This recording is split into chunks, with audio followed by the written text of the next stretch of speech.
Dirty Sports Podcast. I said, welcome to the Dirty Sports Podcast with Andy Ruther and Joe Prano. Welcome to the Dirty Sports Podcast. Welcome to the Dirty Sports Podcast. I'm your host, Andy Ruther, coming to you live from Cincinnati, Ohio, with my co-host from Port Hueneme, California, Joey No Chill Prano. Hello, Andy. Hello, Mr. Prano. How's it going? It's good, man. How we doing? You Good. got the scruff beard going here? Yeah. My lady was like, "What are we doing for the wedding, facial hair wise?" And I was kind of like, probably just a mustache. I don't know. I haven't really thought about it. You know, she's doing hair and makeup and whatever. What's her hair gonna look like? I was like, I don't know. I think my hair and my facial hair will look as it does every single day. That was my plan, you know. Yeah. But I was like, if you want me to fuck around, I was like, I can grow the beard out. I was like, it's too late at this point to kind of shave down and start over. But I was like, I can grow the beard out, and then we can I can go to Barber Cop Dave, you know, the week of the wedding, and he'll have a whole fresh palette of clay to work with. You grow the beard out in 2 hours, man. I know, it's crazy, right? I was thinking about it. I did some math on it, because when I grow out my mustache or my beard, I do like to go from like zero. I like to like take myself down to a clean shave. And I was like, if I shaved now, which is 2 months out, could I have the full mustache back? And I was like, I could. Like I did. I went through some like Google images about the last time I shaved and then how quickly. Yeah, it takes me about 6 weeks to get the like full on big ass bushy like thickest beard any normal man has ever had thing. But I was like, I don't want to play that game, and then all of a sudden I'm fucking whatever. So we took the mustache down a bit, gave it a trim, and now we'll grow the beard out for a little bit. Oh, 2 months for you for sure. Yeah, it's like 6 weeks to get it to be like insane, you know, like Yeah. Little thick stash. yeah. Couldn't remember the last time I saw you without a stash. Yeah. It was probably like a year or a year plus ago that I like shaved clean, went to a beard, and came all back. It's therapeutic, I feel. Yeah.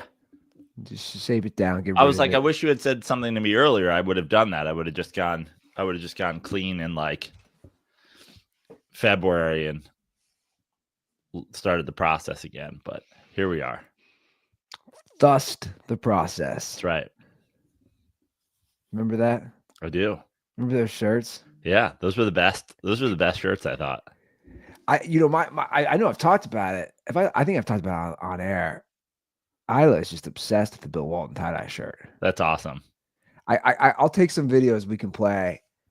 I got her saying throw it down now. Throw it down. So she'll always say, who is that? That's like a big thing now, is who is that? Even when she knows who somebody is, or like an animal. I don't know why, or a color. It's just like a thing, an age. Just who is that? She just wants me to tell her. In a way, what she's asking you is who day? No. Unless she's Randy's kid. Could be. Never done a DNA test.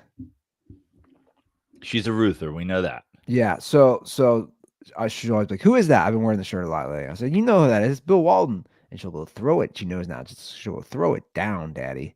Love that. I'll be like, throw down that grilled cheese in your mouth. Brittany like, what are you doing over there? I'm like, I'm teaching her Bill Walton. Just don't worry about it. By the way, speaking of Randy, he sent me, let me pull up my text. He sent me something the other day. He was blown away and it made me laugh. Where's my text from Justin? He sent me, oh, that's why. It's funny because in my phone, I'm like, I'm looking for Randy. No, it's in Justin Wood. He put into Chat GPT, who portrays Randy Ruther on the Dirty Sports Podcast? and it said, Randy Ruther is a recurring character on the Dirty Sports podcast portrayed by comedian Justin Wood. This persona is a passionate Cincinnati Bengals fan, adding a humorous and fervent perspective to the show's discussions.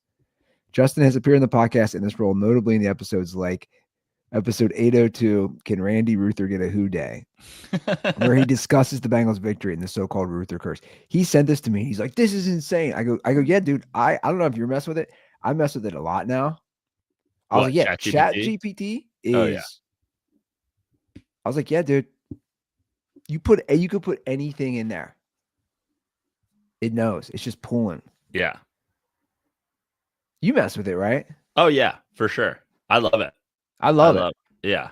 In fact, I'm glad this brought up a great. This will bring up a good thing. First sports talking point of the day. So, I know. Let me just get this out of the way. I know I'm a libtard cuck, right? But it's weird because some of my libtard cuck opinions don't match up with your typical libtard cuck stuff. So I don't give a fuck about the WNBA. I'm not some fucking feminist, whatever. The WNBA is a fucking joke. I find it hilarious. I think no one to me is a bigger loser than somebody who dives in, who sees an opportunity to make content and go viral and whatever. And in doing so, starts talking about shit that they don't fucking give a fuck about. Like, I would think it's weird that if you're a psycho misogynist weirdo to suddenly be the world's biggest Caitlin Clark fan, not naming names here, but the whole internet is on fucking fire about Caitlin Clark, Andrew Reese. I don't care. I don't give a single fuck about it. You're not going to con me into caring about it. Well, let me ask you. Let me ask you something about that. You don't find it? I don't give a fuck, dude. Well, here's my thing on the Caitlin Clark, Angel Reese. What happened last week with the foul, and obviously there's a beef with them going back to more of a just a athletic beef, a sports basketball rivalry, going back to college. Look, I think obviously it's helping their game for sure. You don't think there's anything interesting because there's a lot of elements here. There's race. You got yeah, but to me, it's all existing in a world I couldn't give a fuck about. This is the equivalent of being like, did you hear what happened in this college soccer game? Do you hear what's going on in the college soccer world? I'm like, really going to be hard for me to care about. The WNBA fucking stinks, and I don't care. I'm sorry, I don't care. I know I'm a fucking libtard cuck. Yeah, I'm not libtardy or cucky enough to give a fuck about what's going on in the WNBA. I don't give a shit. It's fucking terrible. It's bad basketball. I'm glad women have a fucking thing. And guess what? Good for the NBA to lose money year in and year out to grow the game for women. Cool. I see the NBA's play. We want women watching Knicks Pacers. Oh, it's a brilliant play. Yeah, great. Brilliant play.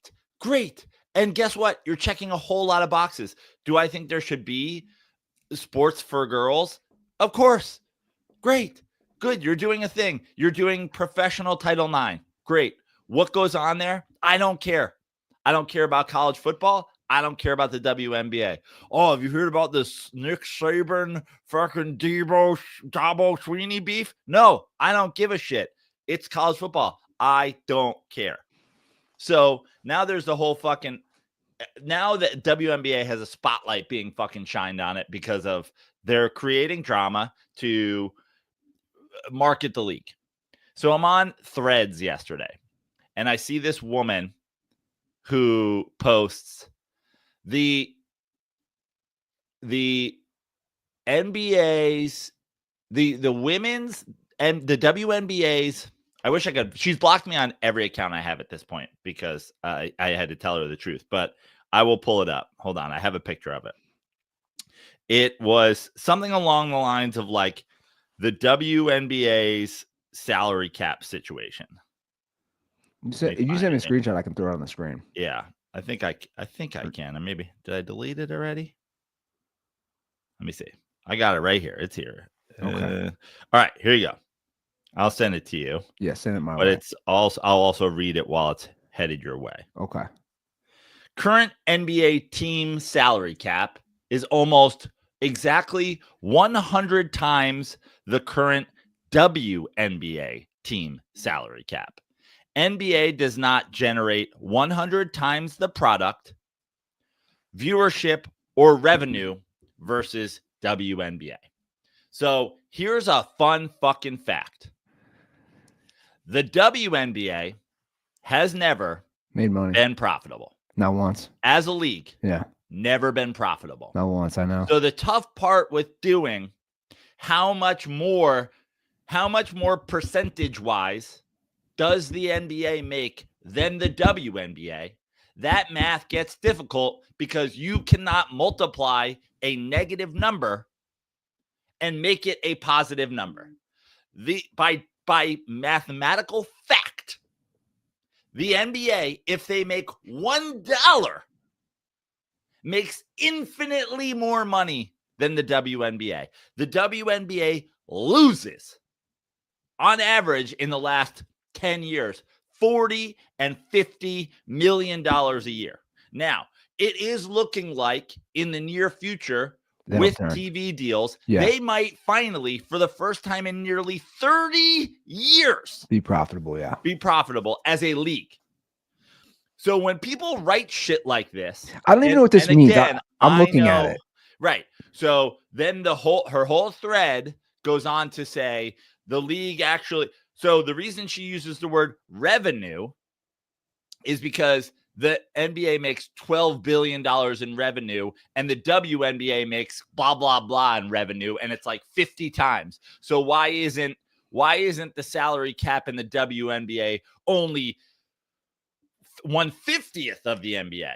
And the reason is the WNBA isn't making money. Yeah, it's not profitable. So I replied to her, the WNBA doesn't make a profit. So actually, there's no way to mathematically determine how much more as a percentage. And she's like, you don't know what the fuck you're talking about. And of course, that was the reason that I brought this up. I went to ChatGPT, got 1,000 pieces of information about how the NBA doesn't make profit, sent it to her, and she said, that's why I said revenue instead of profit. And I go, yeah, but the goal is profit. But also, where are we getting this extra WNBA salary cap money if they don't make money? From the Easter Bunny?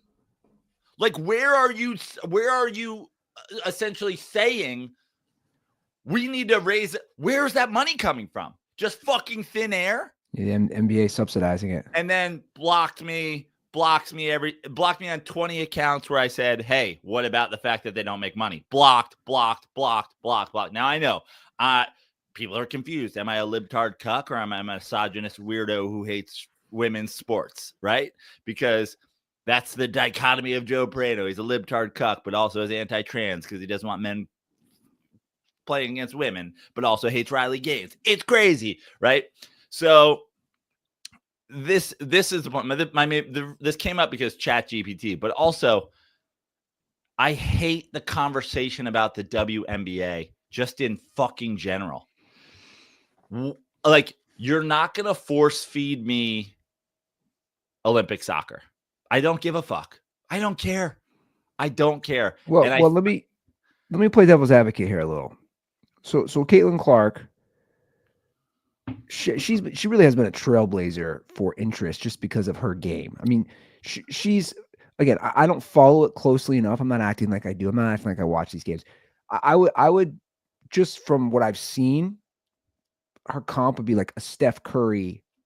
Listen, to the NBA. I think if you put a gun to my head and said you're forced to talk about the NBA, do I think Caitlin Clark is a fantastic women's basketball player? Yes. Great. Is she maybe the best women's basketball player from a games, like from her own skill level standpoint ever? Maybe. We might get there. Let's see. Like, she certainly is tracking like it. She did a LeBron James like carrying of a terrible college team to whatever. Do I think her part of her popularity, part of it is driven by racism? Yes, I do. For sure. Yes, I do. Do I think that certain white people that never gave a fuck about the WNBA give a fuck about the WNBA because Caitlin Clark is white? Do I think certain people hate Angel Reese because she's black messing with the white girl? Yes, I 100% think and that. vice versa. That goes both ways. Yeah, but guess what? I don't give a fuck. Cool fucking story, bro. Is there racist connotations in the fucking national pickleball championship? I don't care. But again, and that's fine. Like, you don't personally care, but I'm just saying, like, from outside looking in, I also don't really watch it. Obviously, I see people going to the games. I see the whole RG. I've saw some very funny, witty, memes and commentary on the whole RG3 versus Ryan Clark. I mean, there was so much funny stuff because it was like these guys. What did the one woman post? She's like, "Wait, we now know Ryan Clark has a biracial kid, all because of a foul." Yeah. Do you know what I'm saying? Like, I don't know how closely you follow. I've followed it a little from afar and just seen all these. Now, look, I think all those guys are definitely playing into it for clicks. Their entire platforms, both Ryan Clark and RG3, it's like they're playing into it. I don't know how much any of these people actually care. I'm just thinking it's all for fucking clicks. Historically, if we look at the NBA, there's a similar as far as like rivalry and race and all that. The Larry Bird Magic Johnson comp is a great comp. You had a college rivalry, you had a white dude, a black dude, right? You have flashy Showtime, fucking hardcore blue collar basketball the way it's supposed to be played. Yeah. Right. Versus Magic. Now you have Caitlin Clark, who's more of the flashy. Right. Now Angel Reese sucks at basketball. So whatever. Yeah. I mean, look, I don't know if you've seen them. I've watched there's been some really funny highlight reels that I've seen people put on Twitter, like a 2-minute, like mocking the WNBA. I mean, look, I've been vocal. Like, if there was a team here, I've always had a curiosity way before all this. Like, what is a game like? I want to know. And I don't know if people are lying, if they're just hyping it up. I was listening to, and I'm like, are you guys just full of shit? Are you guys just saying this? Are you guys getting paid? I was listening to Ocho Cinco went on Theo Von's podcast, and I was like, what are these guys going to talk about? And they have talking about the WNBA for a bit. How great the game is and going to the games. And I'm just thinking, okay, do you guys mean this? Now, again, I've never listen, Andy. We know a couple things, right? We know that regularly in women's college basketball, they pull literally, they walk around campus and they find guys who are 6 feet tall and they go, have you ever once dribbled a basketball in your entire life? And they go, yeah. And they go, oh, will you come and be a dominating practice player in our women's practices? Oh yeah, sure. We know that the average Division I college basketball team, we know that, pick a fucking squad. Pick Akron. The Akron fucking Zips. whatevers. Yeah. Would blow out the New York Liberty. Sure. Who just won the title. Yeah. Right? We know that. I didn't know that. I just picked the team. Yeah. I named the only team I knew because they're from my city. You know how I know that? This actually plays into real quick. They're being sold, and it's going to be the highest price ever for women's team across the world. For $450 million is the evaluation. And I was reading into the article about that. But I kept coming back to what you said earlier of like, wait, somebody's buying you for $450 million, but you're not making money. Like, I'm confused. Anyway. Right. So, well, by the way, also single and WNBA teams can be profitable, but there's also revenue sharing and the league is not profitable overall. Anyway. So gotcha. We know the Akron Zips would blow out the fucking New York Liberty, right? Mm-hmm. I don't watch college basketball because it sucks. I don't watch college basketball because of the quality of college basketball. So Yeah, you're 12 fucking levels of quality basketball removed from some shit I would watch. Sorry. Not doing it. But, the annoying thing is now all these conversations around it, from this dumb chick's financial comps, it's like, I hate when people just lie. You're just lying. You're just lying.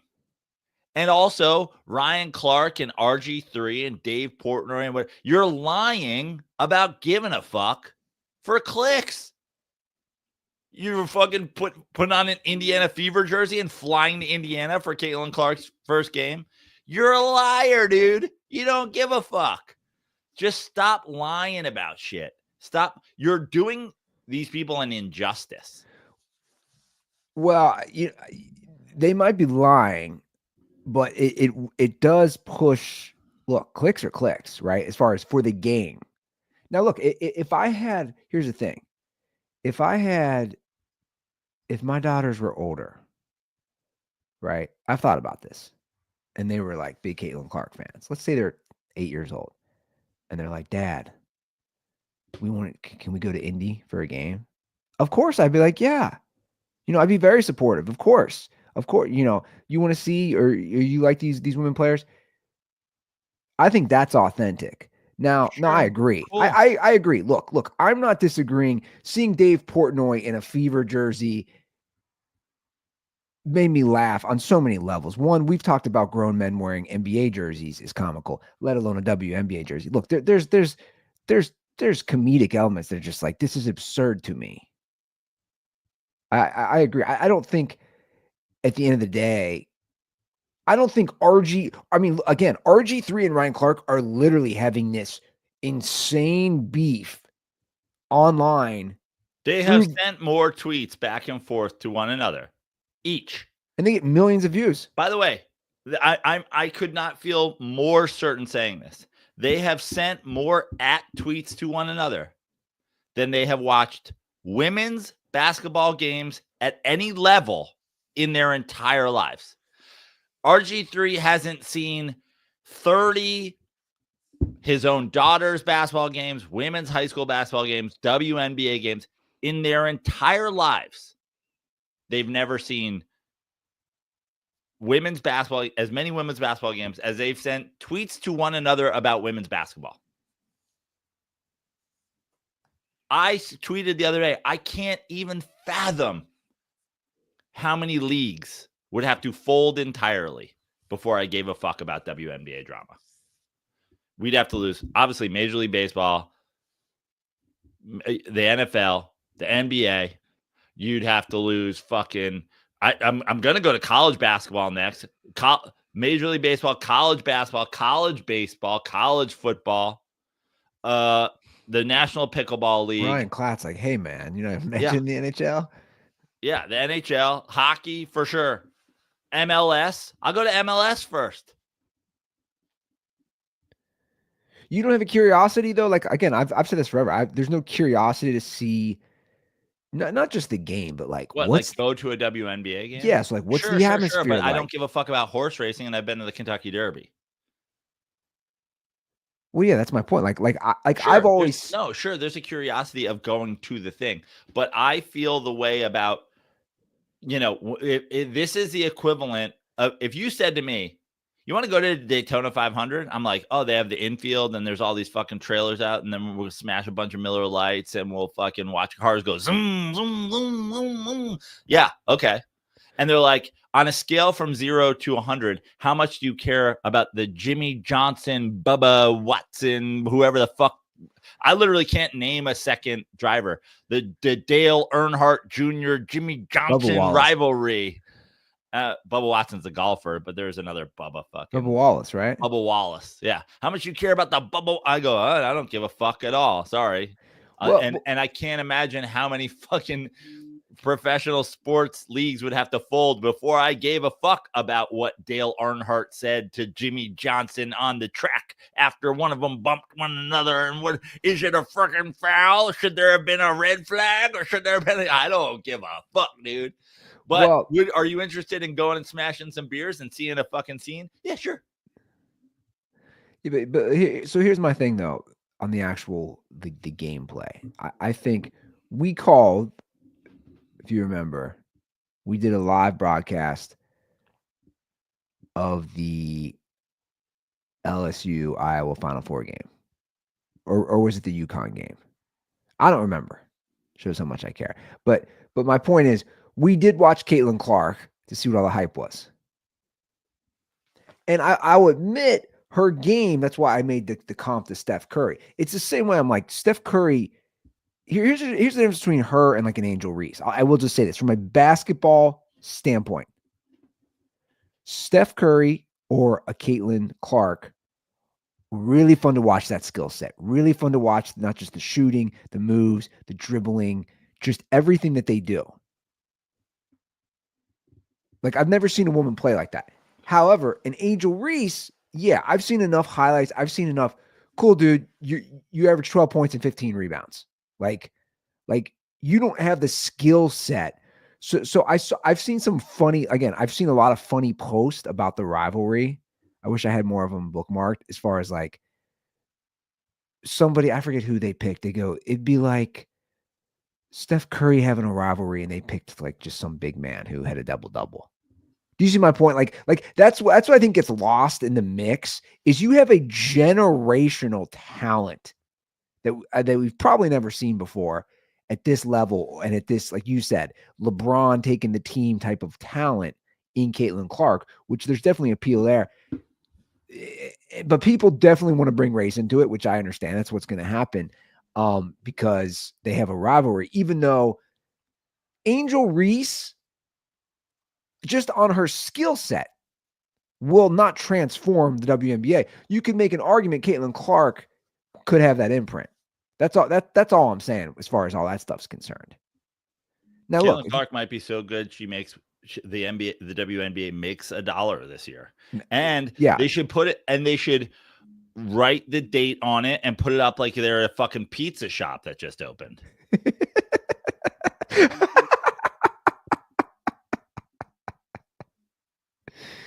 That's funny.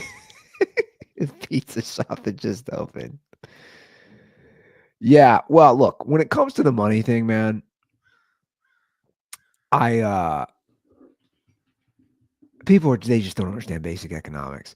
I mean, look, there's so much funny stuff. I actually I like this post this morning. Somebody wrote, I think you'll think this one's funny. WNBA Twitter.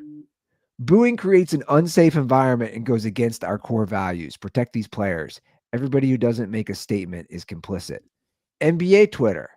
Here's a Photoshop of Tyrese Halliburton on Bin Laden. We're calling him the Halliban. Yeah. I'm like, that's funny, and that's just spot on. It's hilarious. I don't know, man. You know, people are gonna keep leaning into this stuff, and that's what they're gonna do. But regardless, yeah, we're not gonna like. I mean, obviously, we didn't even bring it up. Like, you brought it up because of Chat GPT. That's how this all got started. But like,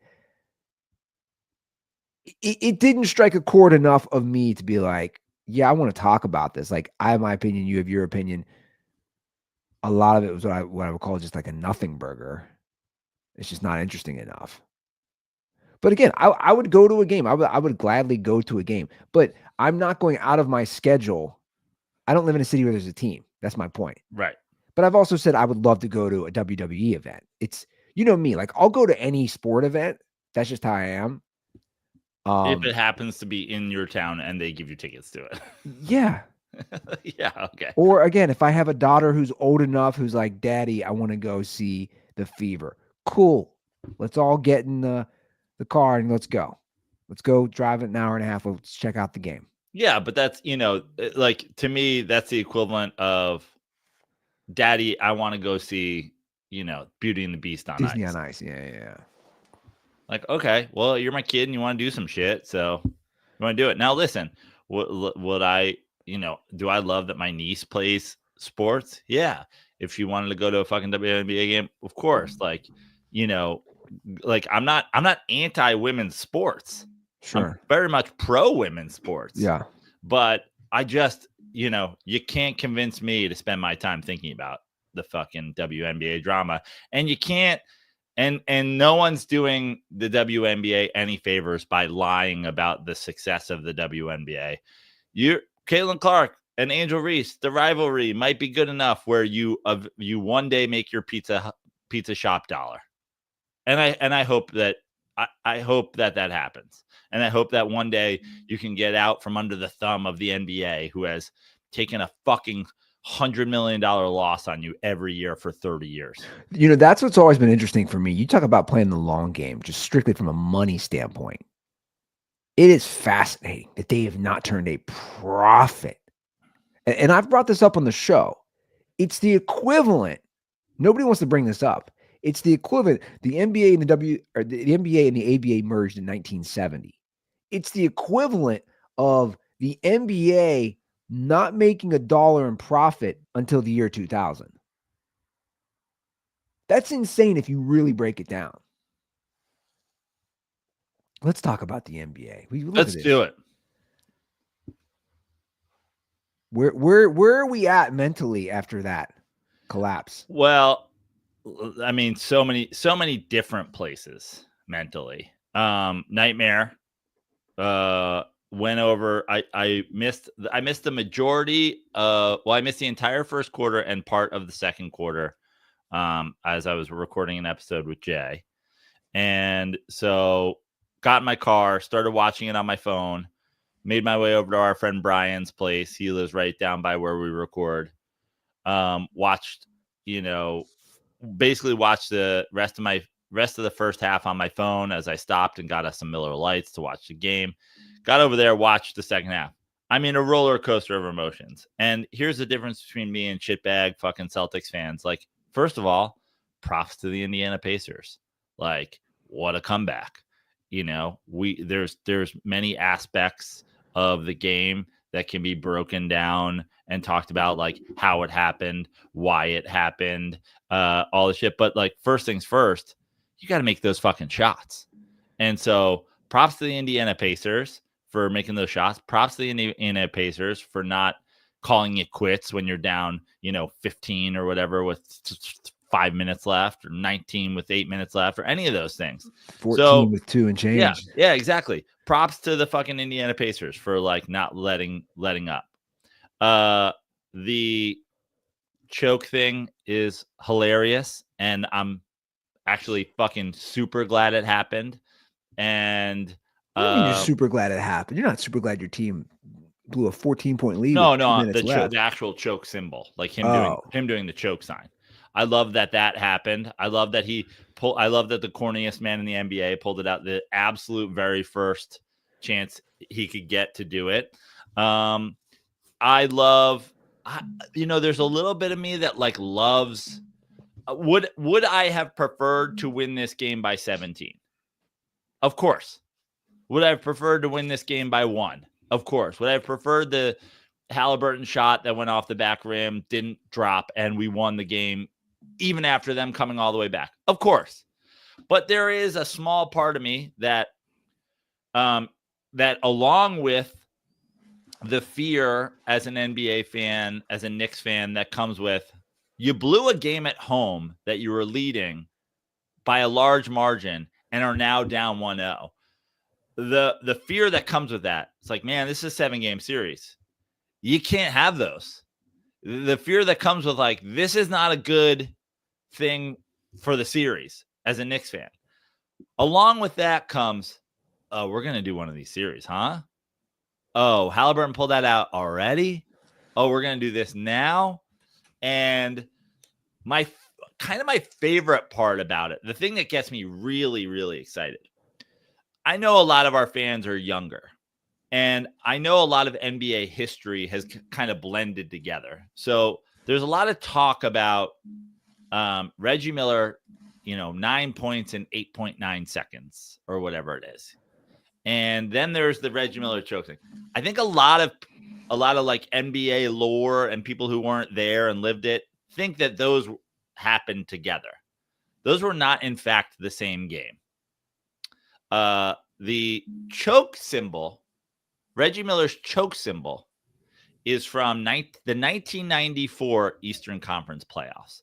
And the reason Reggie Miller did the choke symbol in the 1994 Eastern Conference playoffs is because the Knicks won game 1 and game 2 of that series. They were up 2-0 in that series.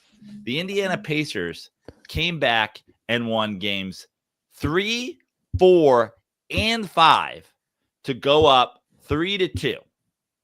And in that game 5, Reggie Miller had a huge fourth quarter and hit Spike Lee with the, you guys have choked this series away. You were up 2-0, and now you're down 3-2. Now, what people don't remember is that the Knicks won that series 4-3. Reggie Miller played like absolute fucking trash in game 6 and 7. And the Pacers ended up blowing their series lead. And the Knicks ended up going to the NBA Finals. And there's the most famous picture historically in NBA from that series is Reggie Miller choking. But as a Knicks fan, the most famous picture from that series is Patrick Ewing, 7'8" wingspan, arms raised across. Photo of him reaching his arms out after they won game 7 in the Garden to advance to the finals. I will say the same thing about this series as Knicks fans feel about that series. You guys have the loudest player. You have the corniest player. You've got the choke symbol guy. And just like in 1994, we have the best player. And let's see if, I don't think Jalen Brunson is fucking corny enough to do cover songs of celebrations. But I sure do hope, just to fucking dig a knife into Tyrese Halliburton, he raises his arms to the crowd when the Knicks advance. Well, you said a lot there. Also, the 1995 8 things in 9 seconds, whatever they that was a completely different year. I think that's a huge. You can't understate stealing game 1 in that fashion. Absolutely can't. I mean, that's a huge the way it played out. I mean, this is classic Ruther curse type things that played out for that game for me. I have it on in the TV room. No lie. When they were up 14 when the run started, at I think it was 2:37, 2:39, whatever it was, I turned the TV off and I go upstairs. It's like bed. I'm like, this game's over. They're 14 with 2 and change. 2.5 minutes to go. This game's over.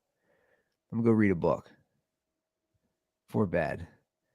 Go upstairs, got my little book. I'm sitting in bed. Pull out my phone out of curiosity. I wonder what the final score is. Overtime? What the fuck?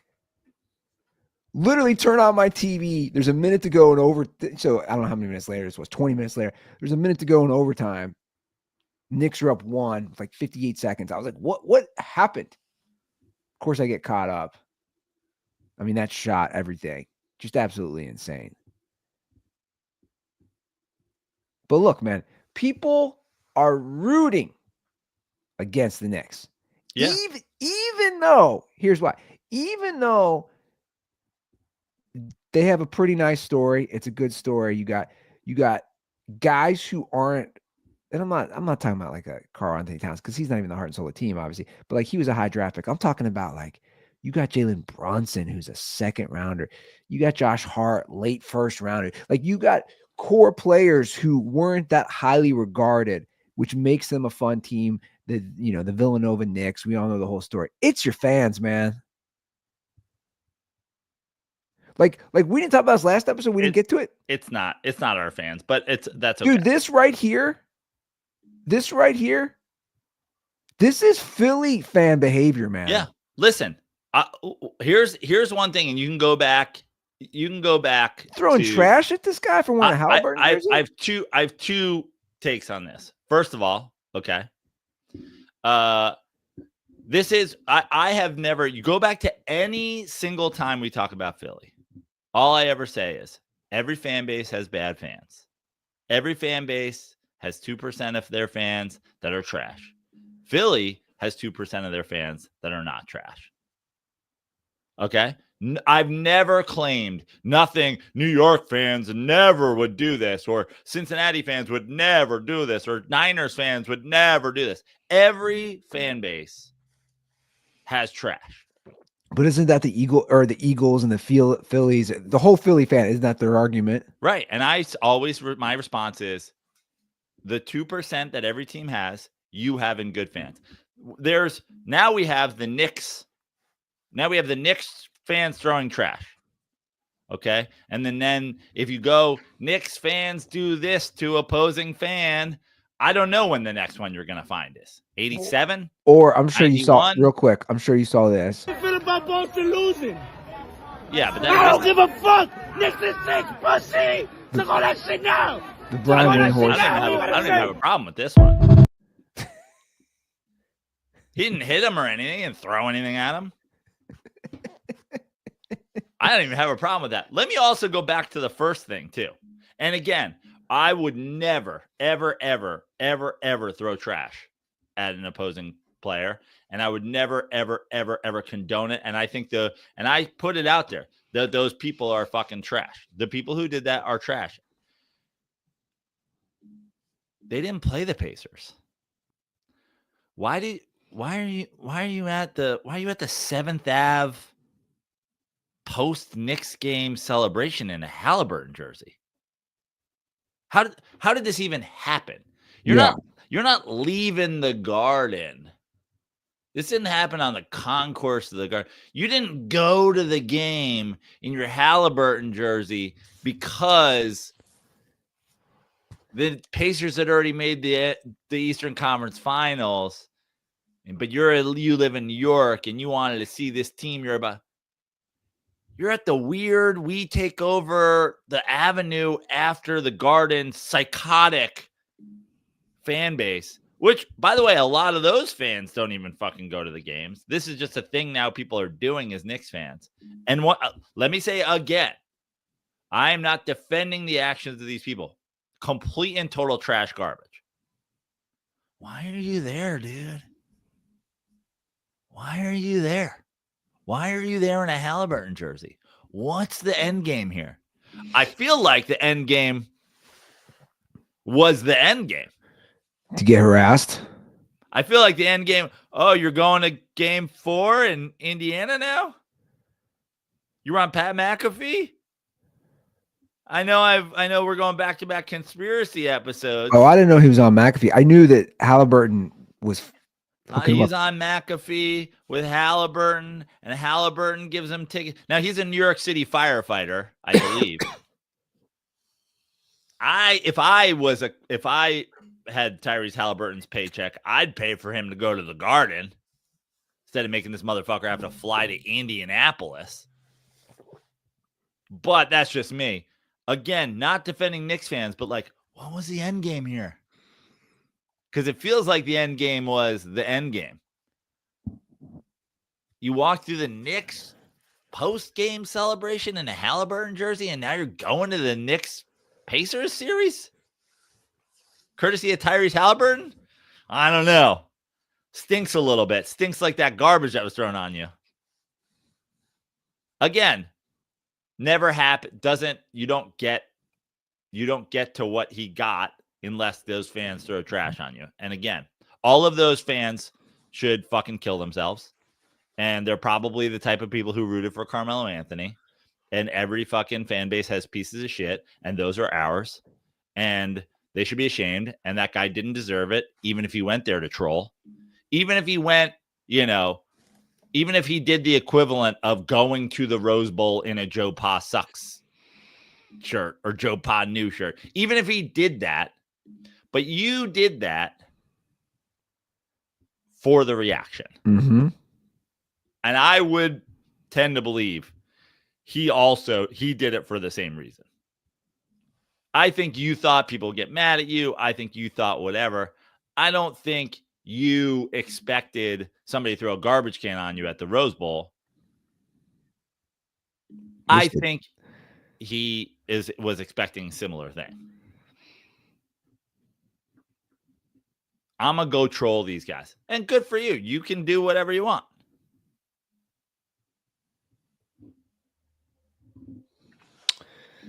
I mean, look, I think it is interesting that he would do that they weren't playing the Pacers, and it wasn't a guy in a Tatum jersey. Yeah. And again, not justifying what those fans did at all. Just smells a little. It could be that those trash bags were from a sushi restaurant, but this whole thing smells a little fishy.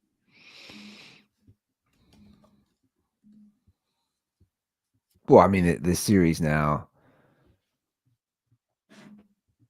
An NBA basketball series doesn't start until a team loses a home game, right?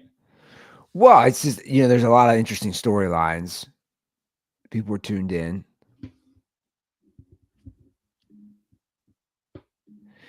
Obviously there was some insane shooting for that comeback for the Pacers. Yeah, absolutely. And that's where I give them credit. Was I screaming at the TV, hey, maybe anybody but the guy who just made 3 in a row before he made 4 and before he made 5? Yeah, I was. And that's something that the Knicks are going to have to, and I'm sure have addressed. Why did this happen? Seems like they took that comeback as it started pretty lightly. It really didn't feel like until Halliburton's shot went down that they even were like, oh, this could be happening.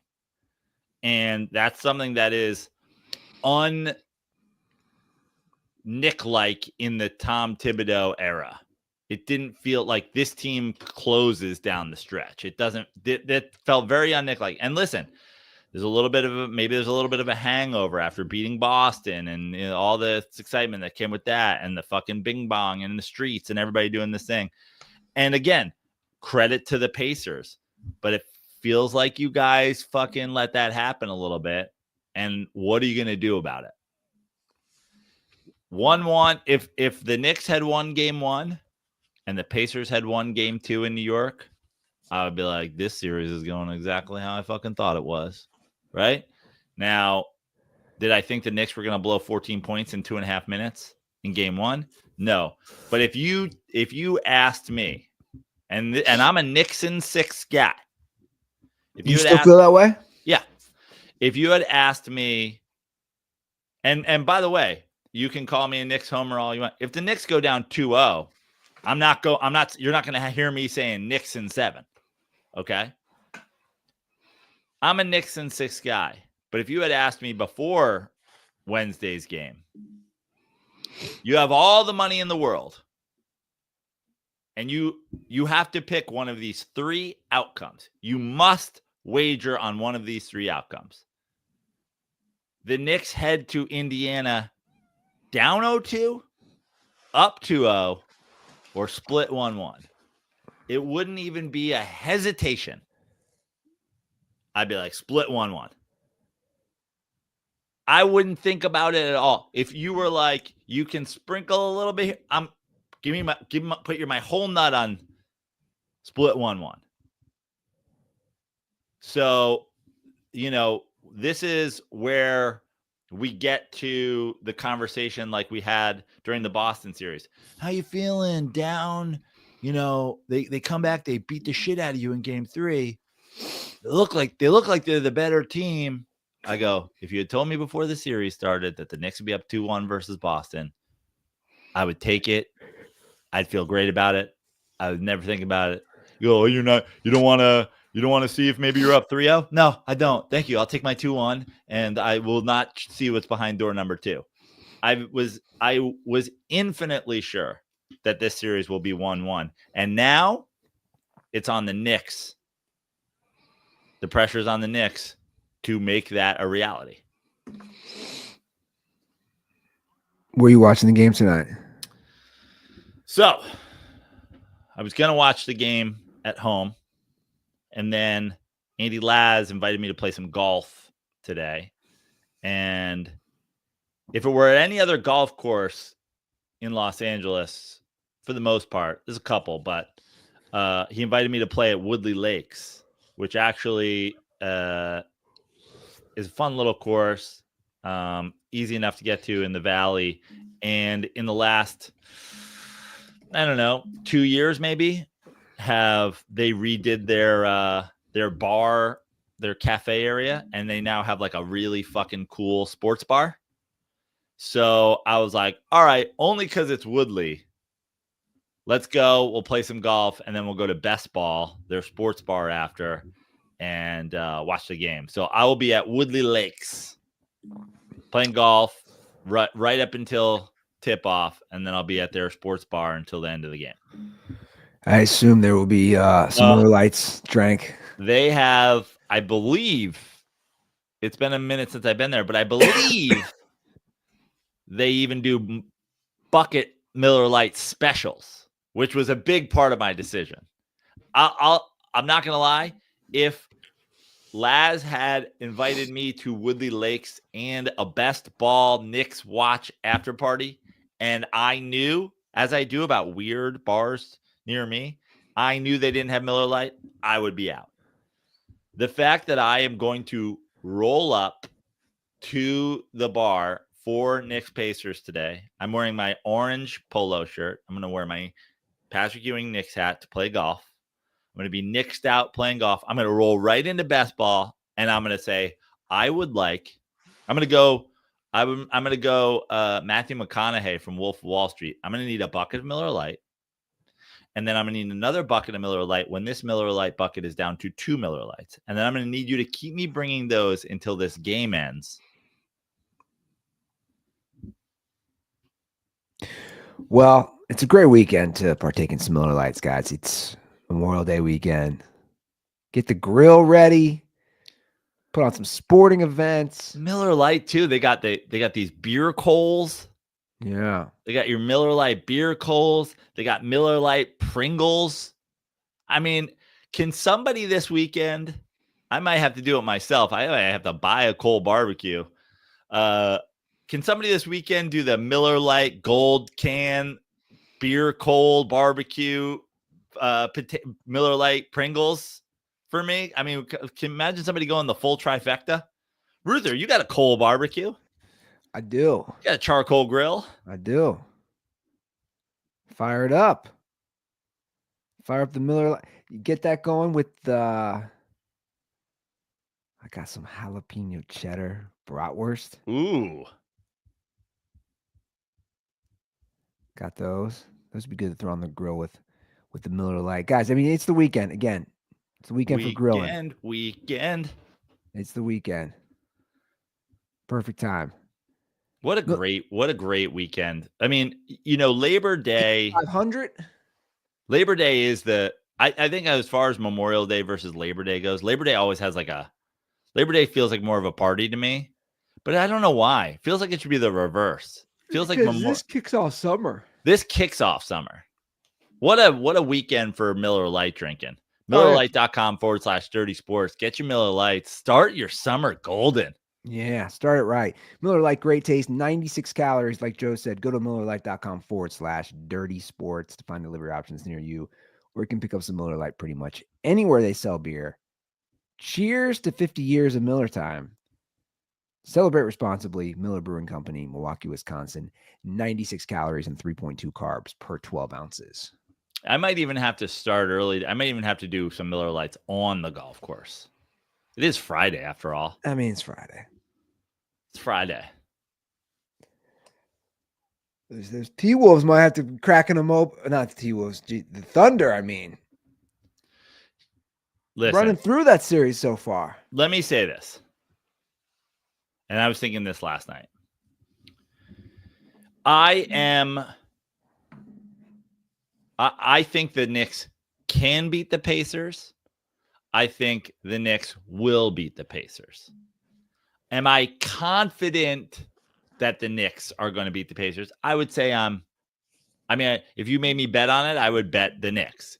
But am I confident? No, this is going to be a tough fucking series. I'm a realist, though. I don't think the Knicks I don't think the Pacers, I don't think the Timberwolves, I don't think anybody beating the Thunder this year. I hate to say it because, it would be like, you guys will not hear me change my tune if the Knicks make the finals. I'm not going to be like, you know what? I've convinced myself Knicks in 7. Could it happen? Sure. Could anything is possible, but I don't think anybody's beating the Thunder this year. It feels like every game a different guy shows out on top of SGA, who scores 30 every night, on top of Defense. a depth on defense where who do you have that they can't throw 10 different fucking guys at? What's crazy is OKC by, I know SGA won the MVP, but they did not acquire him as a star. There's no one on that team that was a star when they got there. And they might be the next NBA, I don't want to say dynasty, but NBA powerhouse. They still have all the picks. I think, what did I hear? Their average age is like 26 or 27. They're young. They're deep. They've got a fucking shit ton of draft picks. I don't think anybody beats OKC this year. I don't know when somebody beats OKC next without some sort of crazy move. And even in the NBA we live in today, where people go, well, what if Giannis goes to the Knicks? What if Giannis goes to the Lakers? I don't know who the star is that moves to what team that they could move to that is better than having the team that OKC has, with the depth OKC has, with the future OKC has, with the draft picks OKC has, with the financials that OKC has. Sam Presti, fucking round of applause, man. Good for you. Well fucking done. I think that this is going to be a tough team to beat for a long fucking time. Because look at them. Like, you know what the difference between the series right now is?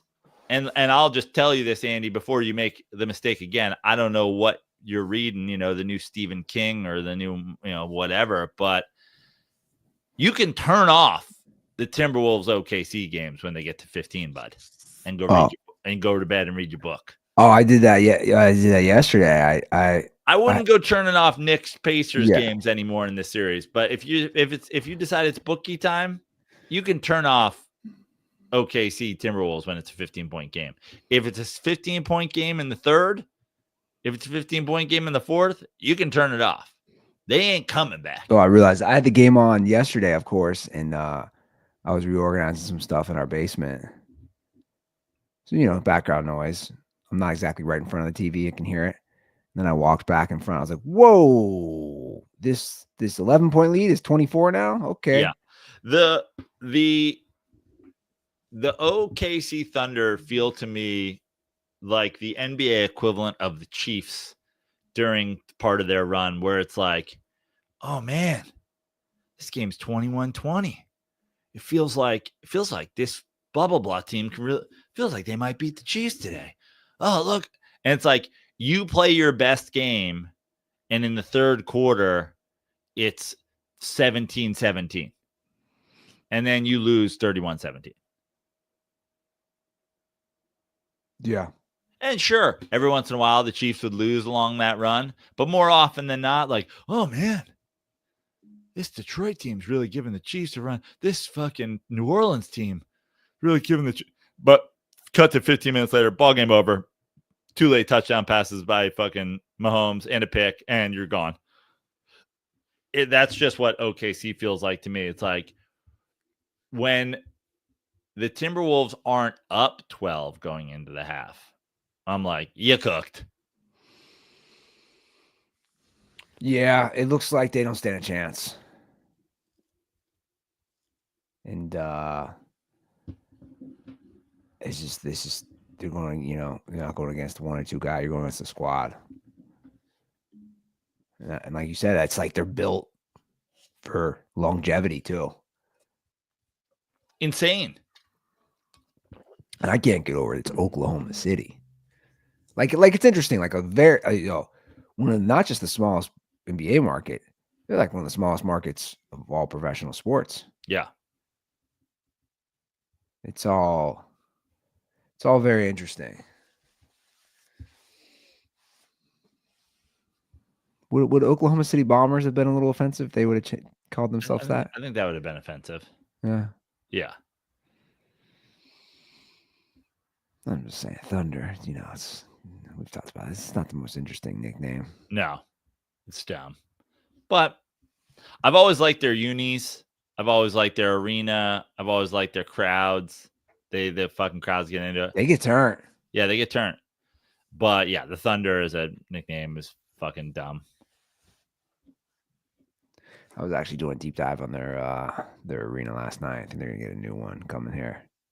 That one's owned by the city. Yeah. It's kind of. I mean, it's pretty bare bones. I think. Obviously, it's just kind of like your city municipal arena. Yeah. Situation. I mean, they've done updates since it was built, but I think they're gonna have something real nice in the next 5 years, especially if the squad keeps playing like this.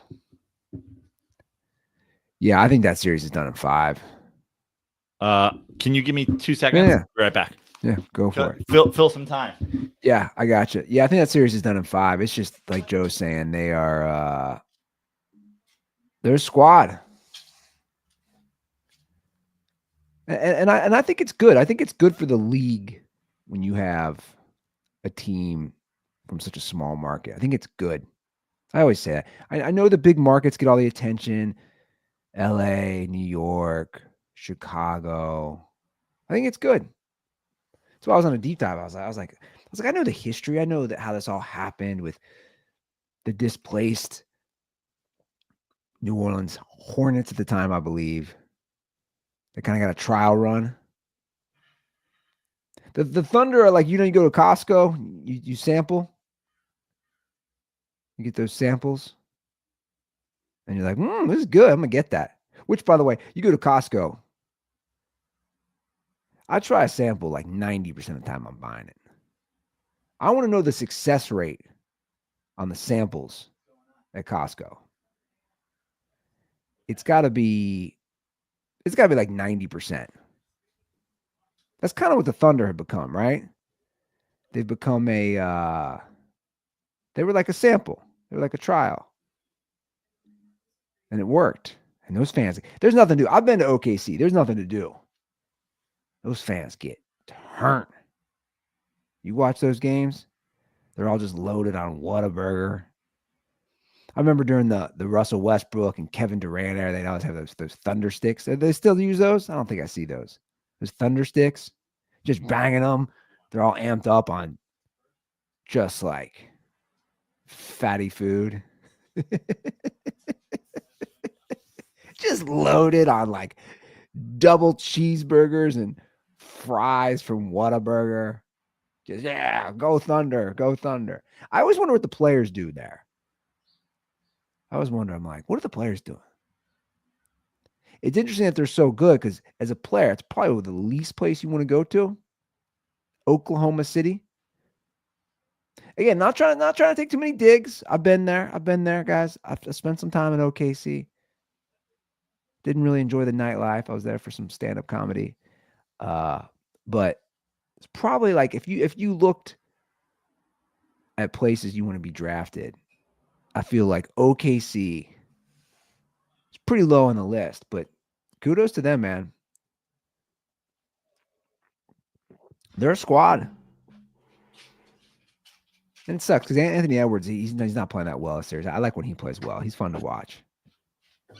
He's one of those guys that, he He's a fun guy to watch, and when he plays well, it makes the series fun, and he can do wild and crazy things. And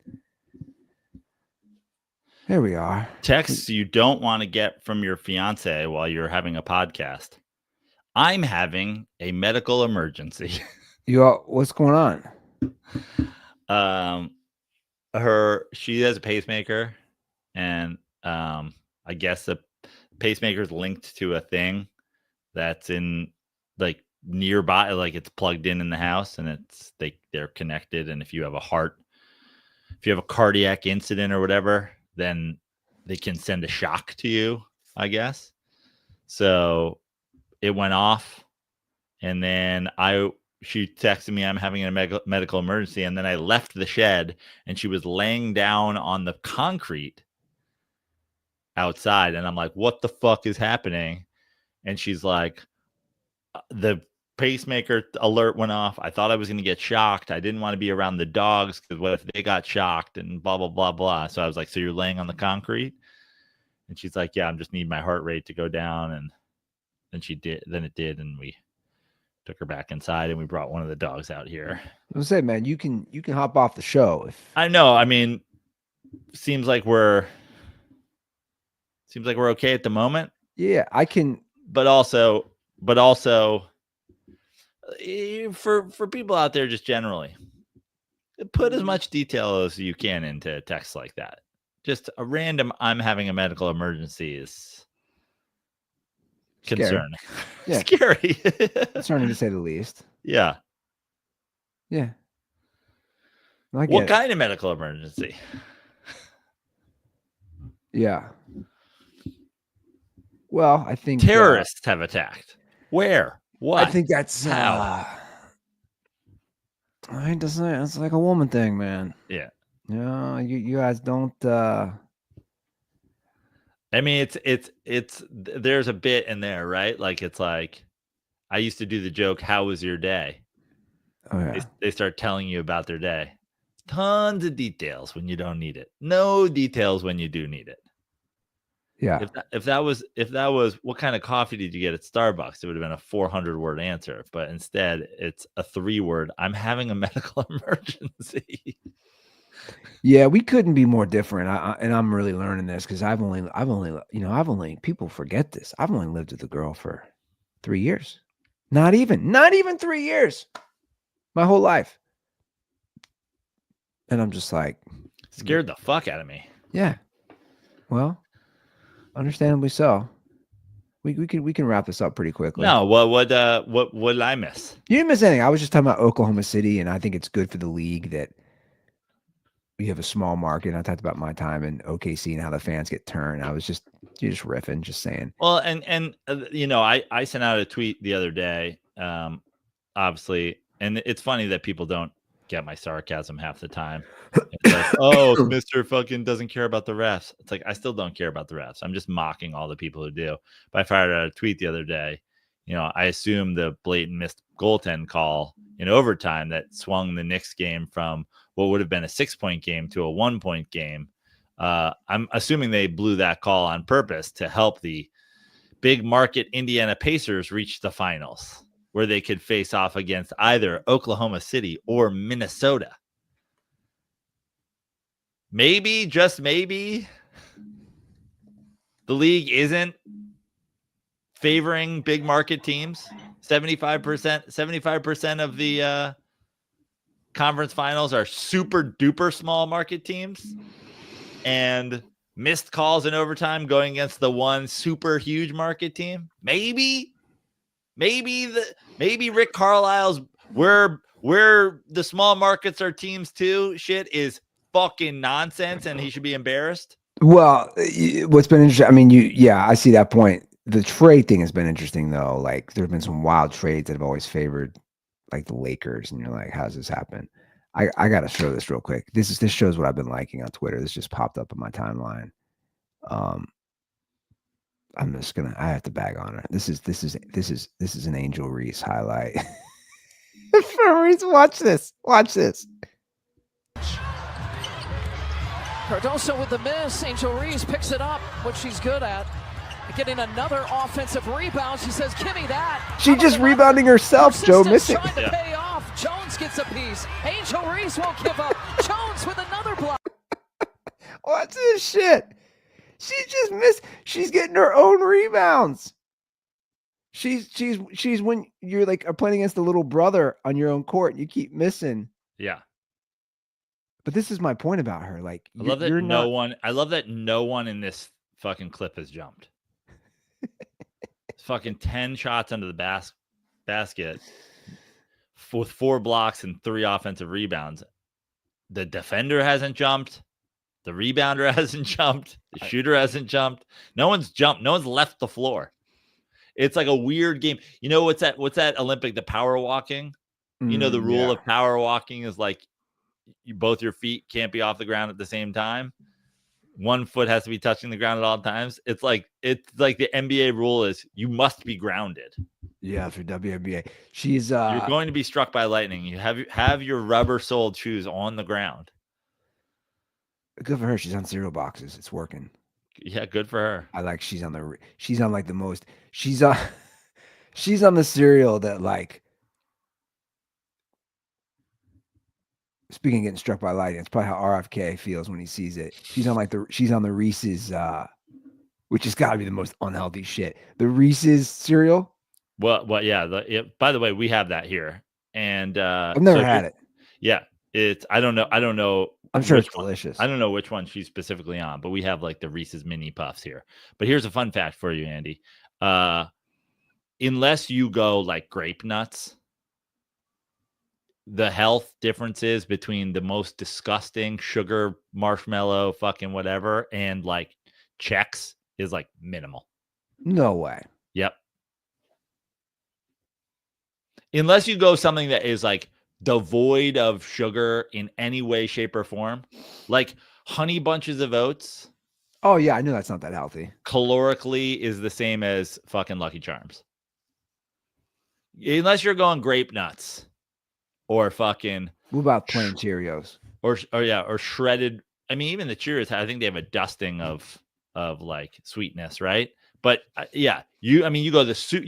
That's what I'm saying. You got to go the hyper plain. You can't like Honey Nut Cheerios has as much as fucking Captain Crunch. I mean, and when I say as much as, like, it's not. We're not talking about a world of difference. You hear that, Mom? Yeah, because we weren't allowed to have like that type of stuff growing up. We couldn't. Oh yeah, it was like my fucking dad. They have frosted mini wheats now. Yeah. Like my dad was big into like shredded wheat. Yes. Or whatever. Yes. But then like the compromise was then there was a point where they started dusting the shredded wheat with sugar before they became frosted mini wheats. And I was like, well, now at this point, we have dusted with sugar shredded wheat, Dad. Why don't you just go ahead and have fucking Lucky Charms, you bastard? And he's like, well, maybe if Lucky Charms is like a little Italian man, I would. Maybe if they were fucking maybe if there were marshmallow gabagools in there and marshmallow salamis. Lucky Ouija. Yeah. I mean, we same thing. We couldn't have Lucky Charms, but we'd have, remember Nut and Honey? Yeah. It's like, still a fair amount of sugar in that. Or honeycomb. Like we could have honeycomb. Yeah. Honeycomb was literally but we couldn't have. We couldn't have hard to chew through honeycombs because they were so caked with a hard sugar. It was like a hard candy. You have to suck on it for a while to get down to the chewable center. And the post honeycomb baseball cards with Mark McGuire. Yeah. I know we've talked about the Roy. You remember the honeycomb commercials? Honeycomb's big. Yeah. And then the follow up. It's not small. No. And you're like, who fucking wrote this song of your autistic son? Honeycomb's got a big honey taste. Oh my God. The taste isn't small. No. Yeah, R.I.P. Honeycomb. I don't know if Mark McGuire just in a red a uniform with like a red buttons, no name. Generic red hat. And I think what they just did generally is they just photoshopped all the shit off of his regular uniforms. Yeah. Meanwhile, How about just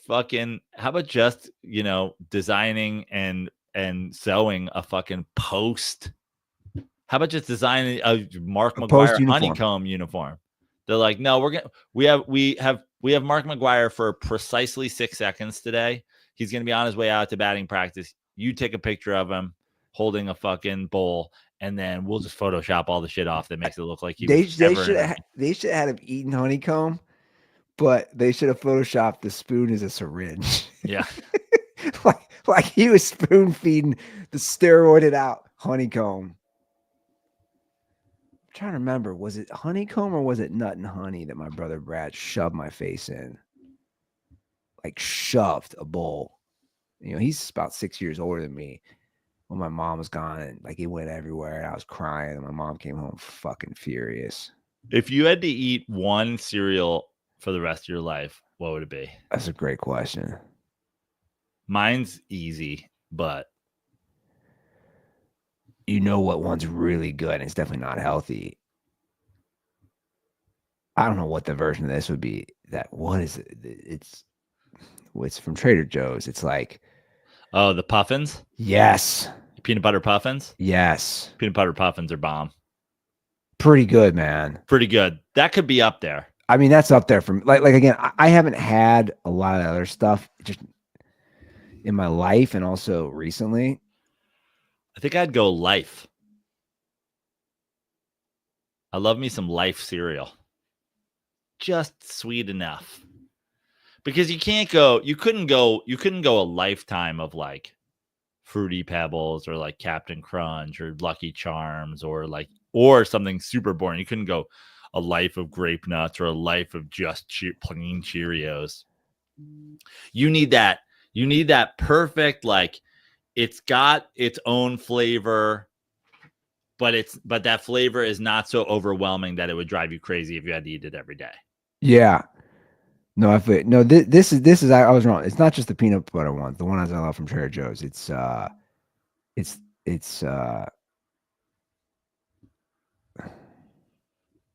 Are we talking about puffins still? It's these ones. Oh, yeah. The organic butter and cocoa crunch. I haven't had those. Oh, bro. Peanut butter and chocolate? Yeah. Like you're just eating Reese's Pieces minis. Oh, I know. And they slap. I'm not stupid. I know. And they're slapping the organic. Yeah. Like, oh, but it's organic. It's good. It's from Trader Joe's. It's fine. Caitlin Clark should endorse those just to fuck with Angel Reese. Oh, you have the Reese's Pieces mini puffs. Just Caitlin Clark is the white person, the white girl. Yeah, They should do a commercial where Caitlin Clark's in a fucking Hawaiian shirt checking people out at Trader Joe's, and she does the classic like, oh, these are really good. I really like these. Oh, you got the organic peanut butter puff crunch? Yeah. Mocha crunch? Yeah. I love these. These are great. Oh, she's totally should. I like that. All right, let's wrap it up real quick with some NFL stuff. Rapid fire. Tush push here to stay. 10 teams voted to keep it. You know me. I'm all for it. Dude, like what the fuck ever. But also I saw the report that the team sent Jason Kelce to the fucking meeting to like indoor. Like, yeah, I don't care. If you win the next 10 Super Bowls, Eagles, you're fucking losers.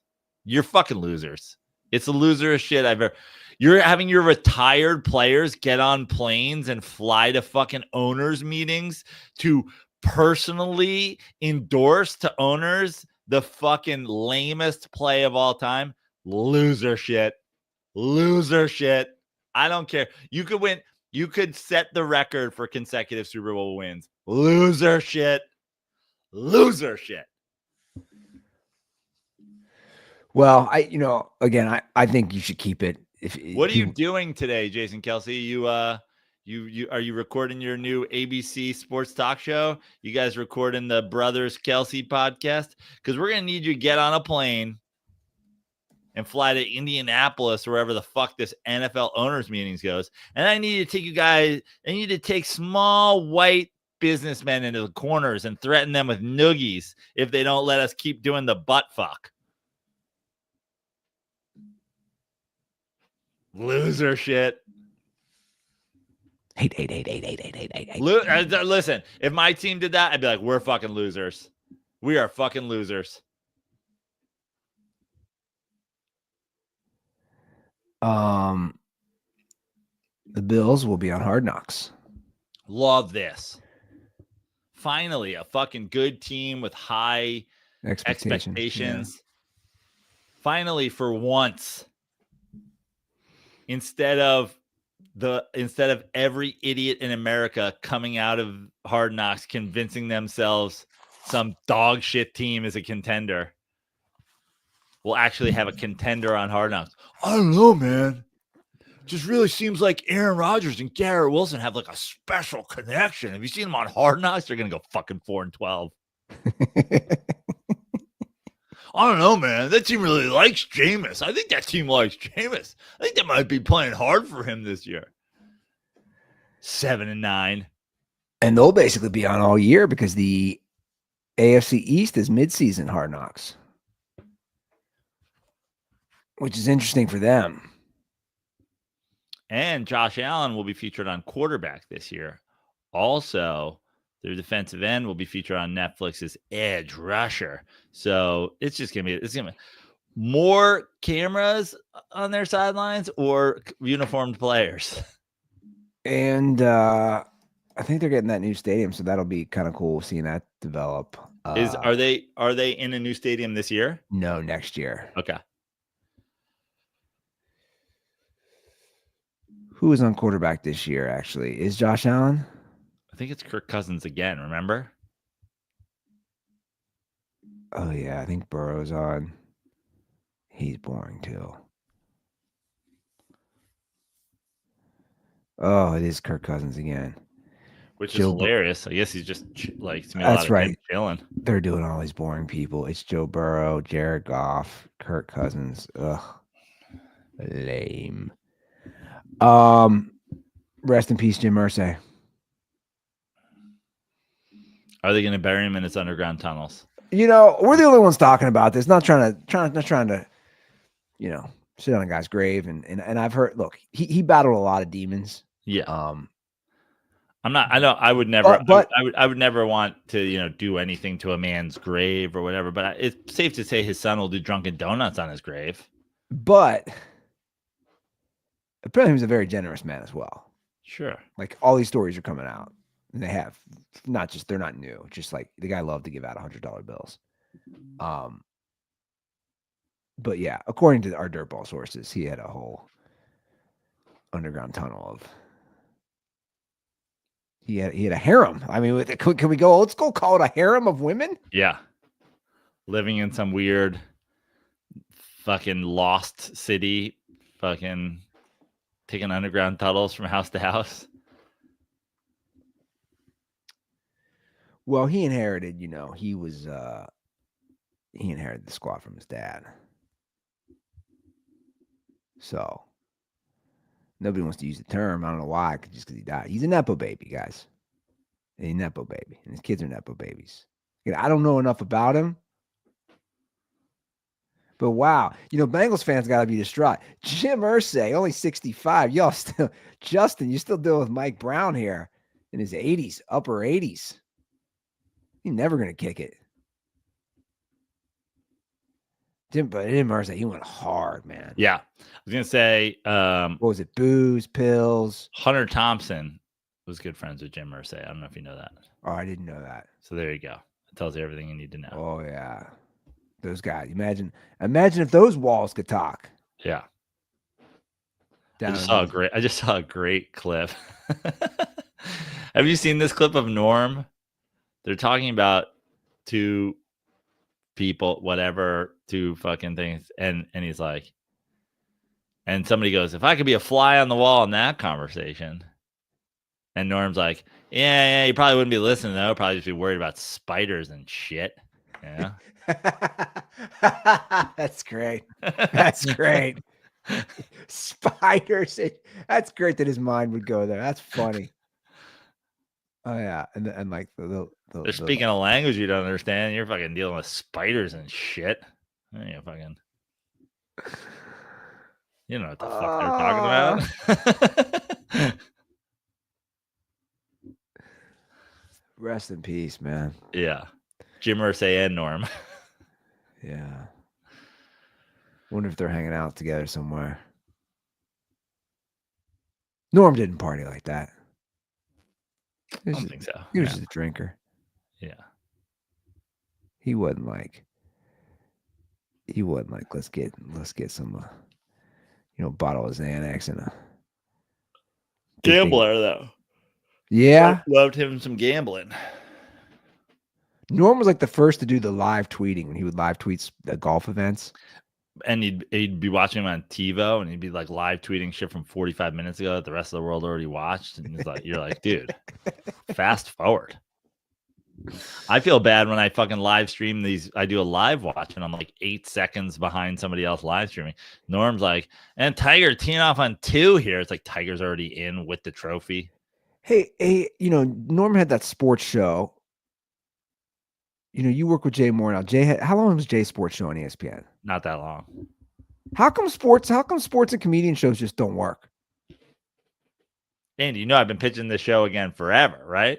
I actually have a theory. This is part of the pitch that I go into. This is part of the pitch when I pitch my show. I think they don't work because they never they can never find the right balance. Like Norm is Bill Simmons' show didn't last. Norm is on my Mount Rushmore of comedy. And Norm was a sports fan, but it was a gambling angle, and Norm wasn't like a crazy sports fan. Jay is also one of my favorite comedians of all time, and Jay is I would say a better sports fan, but it's still it's still a pretty casual sports fan. He's real, like he'll tell you everything about Ricky Henderson's career, but now, and then you got Bill Simmons, who's like a real fucking sports fan who lives and dies by this shit, who couldn't tell a joke if he had 20 years to practice it. Yeah. They never found a blend, the perfect balance of somebody who just has legit comedy chops and is a psycho sports fan. And that's what when I sit and I pitch to this show, that's what I pitch. Jameis Winston. There you have it. Yeah. I go, what are we doing here? You're like, Jameis Winston. I'm like, Jameis Winston. Give Jameis Winston a show. Give Jameis the show. He's a Heisman winner. He's a national champion. He led the league in interceptions and yards one year. Co-hosted by Jameis 101. Yeah. All right, let's get out of here. Co-hosted by Jameis 101, who's like, our ratings are bad. The ratings aren't bad. The media just hates us. The media hates us. We don't have a hotline, so I realize why some of you guys probably were trying to call and there's no voicemail. I will have a hotline, I promise. I know I keep saying this for next show. So the hotline doesn't exist. So RIP 310-359-8365. RIP. RIP Jim Irsay. RIP the hotline. Yeah. RIP Norm. Yep. Anything else? RIP the Minnesota Timberwolves. Yeah. RIP the Philadelphia Eagles being taken seriously as a franchise. Wow. You're already firing shots at the Eagles. I just think that is some of the saddest shit of all time. See, I didn't think of that. I didn't think anything like that. Dude, if you're flying Jason Kelsey there to fucking to filibust your fucking butt fuck vote. I'm here on behalf of the Eagles delegate to tell you, as a player that used to tackle guys by the ankle, it really didn't hurt me that much. Yeah, sure, I'm addicted to painkillers and have so much CTE that I spend most of my day talking about Taylor Swift on my podcast, but I'm fine physically. You don't feel weird in any sort of way about voting yes. Vote yes on buttfuck. Anything else?